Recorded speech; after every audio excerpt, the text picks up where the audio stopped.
Friends, first పల్లీలను మీరు వేయించేసి పొట్టు తీసి పెట్టుకోండి ఒక కప్పు. నెక్స్ట్ ఇంకో దాంట్లో ఆయిల్ వేసి గ్రీన్ చిల్లీస్, పుట్నాల పప్పు వేసి వేయించండి. ఇంకొక ప్లేట్‌లో పుదీనా, కొత్తిమీర, జింజర్, పచ్చి కొబ్బరి, టామరిన్ వేసి రెడీగా పెట్టుకోండి. వీటన్నిటిని కలిసి మిక్సీ జార్‌లో తీసుకోండి. తీసుకొని 4 వెల్లుల్లిపాయలు, నెక్స్ట్ కొంచెం సాల్ట్‌ని యాడ్ చేసుకోండి. ఫస్టే ఎక్కువ వేసుకోకుండా కొద్దిగా వేసుకోండి.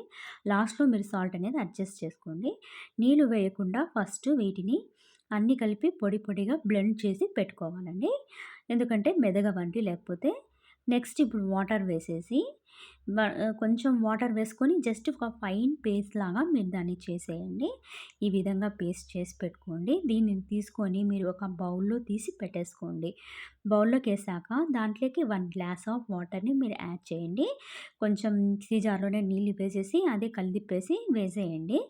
1 గ్లాస్ ఆఫ్ వాటర్ వేశాక మీరు టేస్ట్ చూసుకోండి. సాల్ట్ తక్కువై ఉంటుంది. So, little bit of salt మీకు తగినంత వేసుకోండి. వేసుకొనేసి దాన్ని మంచిగా స్టిర్ చేసేసి పెట్టేసుకోండి. సాల్ట్ చెక్ చేసుకొని. ఇప్పుడు పోపు దినుసులు రెడీ పెట్టుకోండి. ఆవాలు, జీలకర్ర, ఉద్దిపాయలు, శనగపాయలు, ఎండుమిరపకాయ, కరివేపాకండి రెడీ పెట్టుకోండి. స్టవ్ ఆన్ చేసుకొనేసి ఒక పాన్ పెట్టేసుకొని దాంట్లోకి ఆయిల్ వేయండి. ఆయిల్ కాగాక అండి దాంట్లోకి పోపు దినుసులు వేయండి. పోపు దినుసులు వేశాక దాంట్లోకి ఎండుమిర్చి అనేది మీరు కట్ చేసేసి వేయండి. నెక్స్ట్ స్టవ్ ఆఫ్ చేసేయండి.